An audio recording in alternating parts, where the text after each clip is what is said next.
ধর্ষণ ও নারী নিপীড়নের ঘটনায় দ্রুত বিচার নিশ্চিতের দাবিতে ধর্ষণ বিরোধী মঞ্চের ঘোষণা দিয়েছে ঢাকা বিশ্ববিদ্যালয়ের শিক্ষার্থীরা। ধর্ষকদের গ্রেফতারে স্বরাষ্ট্র উপদেষ্টাকে 24 ঘন্টার আলটিমেটাম দিয়েছে আন্দোলনকারীরা। রাতে ঢাকা বিশ্ববিদ্যালয়ের রাজু ভাস্কর্যের সামনে বিক্ষোভ করে ধর্ষকদের সর্বোচ্চ শাস্তি নিশ্চিতে বিশেষ ট্রাইব্যুনালের গঠনের দাবিও জানান তারা। মনির হোসেন তপুর রিপোর্ট। ধর্ষকদের বিরুদ্ধে আবারও ফুঁসে উঠেছে ঢাকা বিশ্ববিদ্যালয়ের শিক্ষার্থীরা। জুলাই আন্দোলনের মতো আবারও রাজপথে নেমেছে তারা। ধর্ষকদের বিরুদ্ধে সুফিয়া কামাল হল থেকে শুরু হওয়া বিক্ষোভে একে একে যোগ দেয় সব হলের শিক্ষার্থীরা। মধ্যরাতে সবাই জড়ো হয় রাজু ভাস্কর্যের পাদদেশে। মাগুরার 8 বছরের শিশুসহ বেশ কয়েকটি ধর্ষণের ঘটনা ও নারী নিপীড়নের প্রতিবাদে উত্তাল হয়ে ওঠে পুরো ক্যাম্পাস।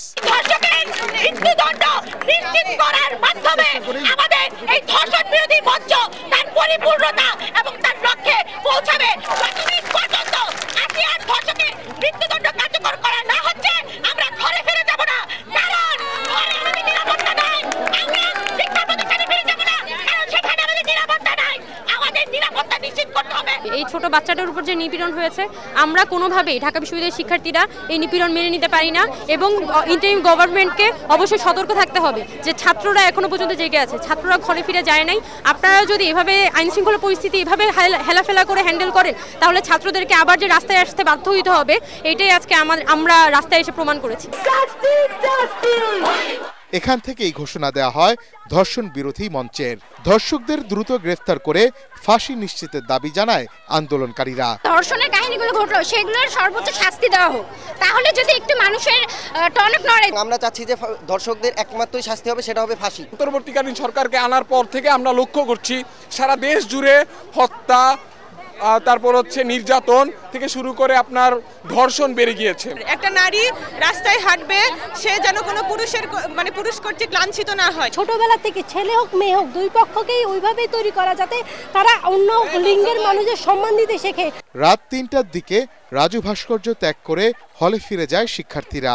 রোববার সন্ধ্যা 7:30টায় বিশ্ববিদ্যালয়ের প্রতিটি হল থেকে মশাল মিছিল নিয়ে রাজু ভাস্কর্যের পাদদেশে বিক্ষোভ কর্মসূচি পালনের ঘোষণা দেন আন্দোলনকারীরা।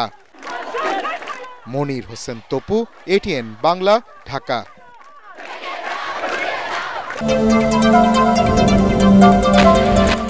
মাগুরায় ধর্ষণের শিকার 8 বছরের শিশুটির অবস্থা সংকটাপন্ন। উন্নত চিকিৎসার জন্য নেওয়া হয়েছে ঢাকার সম্মিলিত সামরিক হাসপাতালে। বিএনপির ভারপ্রাপ্ত চেয়ারম্যান তারেক রহমানের নির্দেশে শিশুটিকে ঢাকা মেডিকেল কলেজ হাসপাতালে দেখতে যায় একটি প্রতিনিধি দল।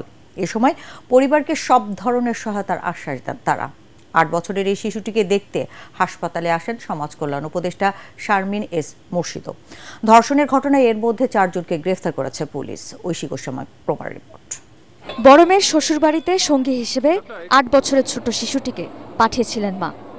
কে জানতো এই বাড়িতেই এমন পৈশাচিক নির্যাতনের শিকার হতে হবে ছোট্ট এই শিশুটিকে। পৈশাচিক নির্যাতনের পর মৃত ভেবে তাকে ফেলে রেখে যায় নরপিচাসরা। ঘটনা জানাজানি হলে প্রথমে সদর হাসপাতালে নিয়ে যাওয়া হলে ডাক্তারদের পরামর্শে উন্নত চিকিৎসার জন্য তাকে ঢাকা মেডিকেল কলেজ হাসপাতালে আনা হয়। ধর্ষণের বিচারের দাবিতে কয়েক দফা বিক্ষোভ করে বিক্ষুব্ধ জনতাও। শিশুটির শারীরিক অবস্থা ক্রমেই অবনতি হচ্ছে বলে জানিয়েছেন চিকিৎসকরা। পাশবিক নির্যাতনের ফলে আসলে তার যেটুকু ইনজুরি হয়েছে, কিছু ইনজুরি আছে তার পেরিনিয়াল রিজিয়নে, কিন্তু মেইন সমস্যাটা তার গলায়। সে যে স্টেজে চলে গিয়েছে, মানে আমরা আসলে স্পেসিফিক্যালি এখন বলতে পারছি না। আমি ডাক্তারদের সাথে কথা বলেছি এ ব্যাপারে, ওনারা খুব বেশি আশাবাদী না। পাশাপাশি সব ধরনের সহযোগিতার আশ্বাস দিয়েছে বিএনপি। 8 বছরের শিশুকন্যা লড়াই করছে মৃত্যুর সাথে। তার মায়ের আহাজারিতে ভারী হয়ে উঠেছে হাসপাতালের পরিবেশ। তারেক জিয়া আছে আমার সাথে, ফোনে বলছে যখন যা লাগে তখন তাই সাথে বলছে। আর আমি হলো ডিপার্টমেন্টের কাছে একটাই দাবি চাচ্ছি যে আমার মনে যে শাস্তি দিয়ে এই জঘন্য কাজ করেছে, এই শাস্তির বিচার চাই। আমার কথা যে তাকে একবারে ফাঁসি দিয়ে দিক। পুরোটা তো দেখেন নেই যে তার কত বিক্ষত, যে কতগুলো ব্লেডে আঘাত করেছে, তার দেহের মতো ভাষা আমার কোয়ার কায়দা নেই। তার কন্যার মতো অন্য কাউকেই যেন এমন পৈশাচিক নির্যাতনের শিকার না হতে হয়, এমন দাবি তার। ঐশী গোস্বামী প্রমা, এটিএন বাংলা, ঢাকা। মাগুরার হিংস্র ঘটনার ব্রেশ কাটতে না কাটতে দেশের বিভিন্ন স্থান থেকে আরও কিছু ধর্ষণের ঘটনা সামনে এসেছে। এর মধ্যে চট্টগ্রামে গণধর্ষণের ঘটনা ঘটেছে। অন্যদিকে রাজবাড়ী ও মুন্সিগঞ্জে যৌন নিপীড়নের অভিযোগে 2 বৃদ্ধকে আটক করেছে পুলিশ। এছাড়া ঠাকুরগাঁয়ে ধর্ষণের অভিযোগে এক শিক্ষককে গ্রেফতারে অভিযানে নেমেছে আইনশৃঙ্খলা বাহিনী। জেলা প্রতিনিধিদের পাঠানো তথ্যচিত্রে আরও জানাচ্ছেন জাহিদুল আলম। চট্টগ্রামের সীতাকুণ্ডের গুলিয়াখালী সমুদ্র সৈকতে ঘুরতে গিয়ে গণধর্ষণের শিকার হয়েছেন বলে অভিযোগ করেছেন এক তরুণী। স্থানীয়রা জানান, দুপুর 1টা নাগাদ বন্ধুর সাথে ঘুরতে গিয়ে এই ঘটনা ঘটে। পুলিশ জানায় অভিযুক্তদের গ্রেফতারে অভিযান পরিচালনা করা হচ্ছে। অনেকে তো ঘুরতে যায়, কিন্তু এখানে ঝোপঝাড় বেশি আর দিনের বেলা হচ্ছে মানুষ কম ওই প্লেসে। এখন ওরা কেন ঘুরতে গেছে, ঘুরতে যাওয়ার পরে তো মানুষজন ছিল না, ওরকম ঘটনা হওয়ার চান্স বেশি থাকে। ধর্ষণের শিকার এসে সেটা কিন্তু একটা বিবৃতি দিয়েছিল। পরবর্তীতে এখানে যখন পরিবর্তন এসে আমরা জিজ্ঞেস করছি ওর কথা কেন পরিবর্তন হলো, তখন ওসি স্যার জানিয়েছে যে ওরে এই মেয়েটার মেডিকেল রিপোর্টের জন্য দেওয়া হয়েছে। যদি সত্যিকার ধর্ষণ হয় তাহলে আইনগত ব্যবস্থা সেই অনুযায়ী হবে, আর যদি ধর্ষণের শিকার না হয় মেয়েটা কেন আগে এক বিবৃতি দিয়েছে পরে বিবৃতি দিয়েছে সেটা তদন্ত সাপেক্ষে বের করা হবে। ঠাকুরগাঁওয়ে 4র্থ শ্রেণীর এক শিক্ষার্থীকে শ্লীলতাহানি ও ধর্ষণের অভিযোগ উঠেছে এক শিক্ষকের বিরুদ্ধে। পুলিশ জানায়, প্রাইভেট পড়তে গিয়ে ওই শিক্ষার্থীর শ্লীলতাহানি করে অভিযুক্ত মোজাম্মেল হক মানিক। পরে খবর পেয়ে অভিযুক্ত শিক্ষককে গ্রেফতারের চেষ্টা চালায় পুলিশ। দ্রুত ঘটনাটির সুষ্ঠু বিচার নিশ্চিতের আশ্বাস দেন জেলা প্রশাসক। এভাবে একটার পর একটা ঘটনা ঘটতে থাকবে, এটা আসলে আমাদের বাংলাদেশের জন্য এটা তো কলঙ্ক, বিশেষ করে আমাদের উত্তরবঙ্গ ঠাকুরগাঁও ডিস্ট্রিক্টের জন্য আসলে এটা খুব দুঃখজনক। তাকে আমরা ইমিডিয়েট আইনের আওতায় এনে তার সর্বোচ্চ শাস্তি নিশ্চিত করার জন্য আমরা প্রস্তুত আছি। এদিকে রাজবাড়ীতে নানাবাড়ি বেড়াতে আসা 9 বছরের এক শিশুকে ধর্ষণ চেষ্টার অভিযোগে জহির মোল্লা নামে 60 বছর বয়সী এক বৃদ্ধকে গ্রেফতার করা হয়েছে। পুলিশ জানায়, গত বৃহস্পতিবার শিশুটিকে তুলে নিয়ে ধর্ষণের চেষ্টা করে জহুর মোল্লা। সকালে এই ঘটনায় মামলা দায়ের হলে অভিযুক্তকে গ্রেফতার ও শিশুটিকে হাসপাতালে পাঠায় পুলিশ। অন্যদিকে মুন্সিগঞ্জে 2 শিশুকে ধর্ষণের ঘটনায় সেকান্দার আলী নামে 65 বছর বয়সী এক বৃদ্ধ আটক হয়েছেন। পুলিশ জানায়, গত 2 মার্চ খাবার ও বেলুন কিনে দেওয়ার প্রলোভন দেখিয়ে 8 ও 10 বছর বয়সী 2 শিশুকে বাসায় নিয়ে ধর্ষণ করে সেকান্দার। শুক্রবার বিষয়টি জানতে পেরে অভিযুক্তকে আটক করে পুলিশে দেয় এলাকাবাসী। দেশজুড়ে ধর্ষণ, যৌন হয়রানি ও শ্লীলতাহানির মতো ঘটনা বাড়ছে, যেখানে সবচেয়ে বেশি আক্রান্ত শিশুরা। অপরাধীদের কঠোর শাস্তি নিশ্চিত না হওয়ায় এ প্রবণতা প্রতিনিয়ত বাড়ছে বলে মনে করেন সাধারণ মানুষ। জাহিদুল আলম, এটিএন বাংলা। পতিত স্বৈরাচার দেশকে অস্থিতিশীল করতে বিপুল পরিমাণ অর্থ বিনিয়োগ করছে বলে অভিযোগ করেছেন প্রধান উপদেষ্টা ডক্টর মোহাম্মদ ইউনূস। আন্তর্জাতিক নারী দিবসের অনুষ্ঠানে তিনি এই অভিযোগ করে সবাইকে সতর্ক থাকার আহ্বান জানান। সম্প্রতি দেশের বিভিন্ন স্থানে নারীর উপর যে সহিংসতা হয়েছে তার বিচার করা হবে জানিয়ে ডক্টর ইউনূস বলেন, নারী বিরোধী শক্তি মাথাচাড়া দেওয়ার চেষ্টা করছে, যা মোকাবেলা করা হবে। আরও জানাচ্ছেন ইয়াসিন রানা। আন্তর্জাতিক নারী দিবসে রাজধানীর ওসমানী স্মৃতি মিলনায়তনে অদম্য নারী সম্মাননা অনুষ্ঠানের আয়োজন করে মহিলা ও শিশু বিষয়ক মন্ত্রণালয়। অধিকার, সমতা, ক্ষমতায়ন, নারী ও কন্যার উন্নয়ন প্রতিপাদ্য নিয়ে পালন করা হচ্ছে এবারের নারী দিবস। এতে 5 জন অদম্য নারীকে সম্মাননা প্রদান করেন প্রধান উপদেষ্টা ডক্টর মোহাম্মদ ইউনূস। এ সময় প্রফেসর ইউনূস বলেন, জুলাই গণঅভ্যুত্থানে নারীরা ছিল সম্মুখ সারির যোদ্ধা, কিন্তু সম্প্রতি নারীদের উপর দেশের বিভিন্ন জায়গায় যে সহিংসতা হয়েছে তা অভ্যুত্থানের চেতনা পরিপন্থী। পেশিবাদী শক্তির প্রাণঘাতী অস্ত্রের সামনে হিমালয়ের মতো দাঁড়িয়েছিল আমাদের মেয়েরা। সম্প্রতি মহিলাদের উপর যে জঘন্য হামলার খবর আসছে তা গভীরভাবে উদ্বেগজনক। এটি নতুন বাংলাদেশের যে স্বপ্ন আমরা দেখছি তার সম্পূর্ণ বিপরীত। আমরা এই নতুন বাংলাদেশে নারী পুরুষ সকলের সমান অধিকার প্রতিষ্ঠা করতে অঙ্গীকারবদ্ধ। আমরা আমাদের সকল শক্তি প্রয়োগ করে এই অধিকার প্রতিষ্ঠা করব। নারী বিরোধী শক্তি মাথাচাড়া দিয়ে উঠতে দেওয়া হবে না বলেও জানান তিনি। নারী বিরোধী যে শক্তি মাথাচাড়া দেওয়ার চেষ্টা করছে তাকে আমরা দেশের সকল মানুষকে সঙ্গে নিয়ে অবশ্যই মোকাবেলা করব। তাছাড়া আমাদের সমাজে এখনো এমন বহু মানুষ আছে যারা নিপীড়িত মানুষদের পাশে দাঁড়ানোর বদলে তাদের খাটো করে দেখে। আমাদের সমাজে নারীকে খাটো করে দেখার এই দৃষ্টিভঙ্গি পাল্টাতে হবে, তা না হলে আমাদের কোনো ভবিষ্যৎ নাই। দেশকে অস্থিতিশীল করতে পতিত স্বৈরাচার আওয়ামী লীগ ষড়যন্ত্র করে যাচ্ছে বলে অভিযোগ করেন ডক্টর ইউনূস। পতিত স্বৈরাচার দেশে নৈরাজ্য সৃষ্টি করতে বিপুল পরিমাণ অর্থ বিনিয়োগ করে যাচ্ছে। আমাদেরকে এখন ততটাই সতর্ক থাকতে হবে যেমনটা আমরা যুদ্ধের মতো পরিস্থিতিতে আছি। গণ অভ্যুত্থানের প্রত্যাশার আলোকে নতুন বাংলাদেশ গড়তে নারীদের ন্যায্য অধিকার প্রতিষ্ঠার বিকল্প নেই, সেজন্য পুরুষদের এগিয়ে আসার আহ্বান জানান প্রধান উপদেষ্টা। নারী ও শিশুদের নিরাপত্তা রক্ষায় সর্বোচ্চ সজাগ থাকুন, নিপীড়নের বিরুদ্ধে সামাজিক ঐক্য গড়ে তুলুন। ইয়াসিন রানা, এটিএন বাংলা, ঢাকা।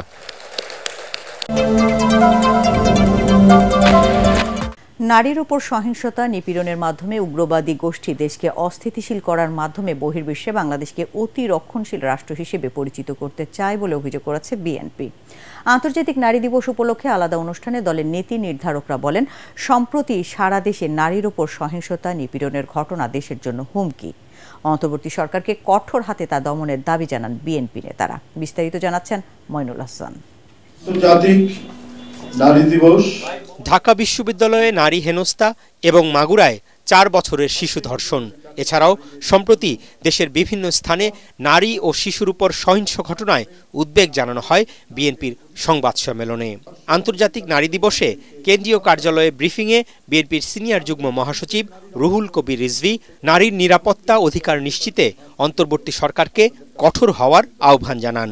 এই অসভ্যতা ও সহিংসতার পেছনে কোনো উগ্র গোষ্ঠীর উস্কানি বা মদত থাকতে পারে, যারা দেশকে অস্থিতিশীল করে ফায়দা লুটার অপচেষ্টা করছে এবং যাদের লক্ষ্য বাংলাদেশকে একটি অতি রক্ষণশীল রাষ্ট্রে বানানো, যেন নারীরা নিজ দেশে অধিকারহীন হয়ে পড়েন। আজকে সরকার এ বিষয়ে যথাযথ পদক্ষেপ গ্রহণ করবে, কোনোভাবেই যেন জঙ্গিবাদ মাথাচাড়া দিয়ে না উঠতে পারে আমাদের অগ্রগতির পথে।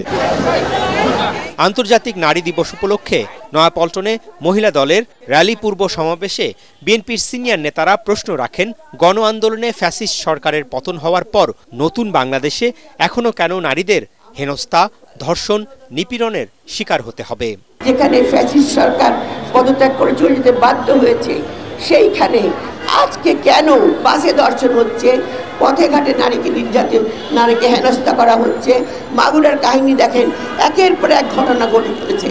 এখানে মনে হয় কোনো একটা গোষ্ঠী যেটা বলছে মব জাস্টিস, মিডিয়াতে জানিয়ে মাইকিং করে কোন মব জাস্টিস, কারা এটা করছে, সরকার কেন চুপচাপ? একটা হচ্ছে এদিকে আন্তর্জাতিক নারী দিবস উপলক্ষে ঢাকা বিশ্ববিদ্যালয়ের টিএসসিতে বইমেলা, আলোচনা সভার আয়োজন করে ছাত্রদল। এতে বিএনপির স্থায়ী কমিটির সদস্য সালাউদ্দিন আহমেদ বলেন, পতিত স্বৈরাচারের অনুসারীরা দেশে নানাভাবে বিশৃঙ্খলা সৃষ্টির চেষ্টা করছে। অন্তর্বর্তী সরকারের সংশ্লিষ্ট সকল কর্তৃপক্ষ অনুরোধ করব, আপনারা সুষ্ঠু তদন্তের মাধ্যমে প্রত্যেকটি ঘটনার রহস্য উন্মোচন করুন এবং এর মধ্যে পতিত ফ্যাসিবাদের দোষরদের কোনো কারসাজি আছে কিনা, কোনো চক্রান্ত আছে কিনা আপনারা বের করুন। জুলাই গণ অভ্যুত্থানে অংশ নেয়া বেশ কয়েকজন নারী শিক্ষার্থী এতে বক্তব্য রাখেন। মইনুল হাসান, এটিএন বাংলা, ঢাকা। রাষ্ট্র নারীদের নিরাপত্তা নিশ্চিত করতে পারছে না বলে মন্তব্য করেছেন জাতীয় নাগরিক পার্টি এনসিপির উত্তরাঞ্চলের মুখ্য সংগঠক সার্জিস আলম। নারীর নিরাপত্তা ও সাইবার সুরক্ষার দাবিতে জাতীয় জাদুঘরের সামনে এনসিপির বিক্ষোভ সমাবেশে তিনি কথা বলেন। এ সময় নারীর মর্যাদা ও নিরাপত্তা আইনগতভাবে প্রতিষ্ঠা করার দাবি জানান দলের জ্যেষ্ঠ যুগ্ম আহ্বায়ক সামান্তা শারমিন। রিপোর্ট করছেন মাজহারুল হক মুহাজির। নারী নিরাপত্তা ও সাইবার সুরক্ষার দাবিতে জাতীয় নাগরিক পার্টি এনসিপির এই বিক্ষোভ সমাবেশ। দলের কেন্দ্রীয় নেতাদের পাশাপাশি এতে অংশ নেন শহীদ পরিবারের সদস্য সহ গণতান্ত্রিক ছাত্র সংসদের নেতারা। যেভাবে সুন্দর দেশ গড়ার জন্য আমাদের হাজবেন্ডরা জীবন দিয়ে গেছে, সেখানে যদি আমরা নিজেরাই সম্মান না পাই, শহীদ পরিবার হেনস্থা হওয়ার প্রতিনিহত, তাহলে আপনাদের পাশে আমরা কি করে থাকবো? জাতীয় নাগরিক পার্টি স্বীকার করে এবং আমরা দলীয়ভাবে বিশ্বাস করি যে নারী এবং পুরুষ সমাজের সমান সুযোগ এবং অধিকার পাওয়ার যোগ্য। এর আগে সূচনা বক্তব্য দেন এনসিপির উত্তরাঞ্চলের মুখ্য সংগঠক সার্জিস আলম। বলেন, শকুনদের চোখ থেকে মা বোনদের রক্ষা করা এখন চ্যালেঞ্জ হয়ে দাঁড়িয়েছে। মব কালচার ব্যবহার করে নারীদের হেনস্থা করলে আইন শৃঙ্খলা পরিস্থিতি যে ব্যর্থ তা প্রমাণিত হবে। আমরা আমাদের এই অভ্যুত্থানে যখন আমাদের মিছিলের সামনের সারিতে 100 জন বোন দাঁড়িয়ে যেত, সেটা আমাদেরকে কয়েক হাজার ভাইয়ের চেয়ে বেশি মনোবল এবং সাহস দিত। কিন্তু সবচেয়ে কষ্টের কথা হচ্ছে আমাদের এই পরিবেশ পরিস্থিতিতে আমাদের একজন বোন, একজন মা, একজন নারী যতটুকু তাদের জায়গা থেকে সেফ ফিল করার কথা এই মুহূর্তে ততটুকু এই রাষ্ট্র, এই সরকার নিশ্চিত করতে পারছে না। দলের জ্যেষ্ঠ যুগ্ম আহ্বায়ক সামান্তা শারমিন বলেন, স্বাধীনতার 53 বছরেও প্রতিষ্ঠিত হয়নি নারীর অধিকার। নাগরিক মর্যাদার সাথে নারীর মর্যাদা এবং নারীর নিরাপত্তা জড়িত করে এটাকে আইনগতভাবে স্ট্যাবলিশ করা হোক, আইনগতভাবে এটাকে প্রতিষ্ঠা করা হোক। কোনো ধরনের প্রশ্নবিদ্ধ আইন দিয়ে নারীর নিরাপত্তা নিশ্চিত করা যাবে না। সাম্প্রতিক সময়ে দেশ জুড়ে নারীদের প্রতি সংগঠিত ধারাবাহিক সহিংসতা, নিপীড়ন, ধর্ষণ ও সাইবার হয়রানির প্রতিবাদ জানানো হয় এই বিক্ষোভ সমাবেশে।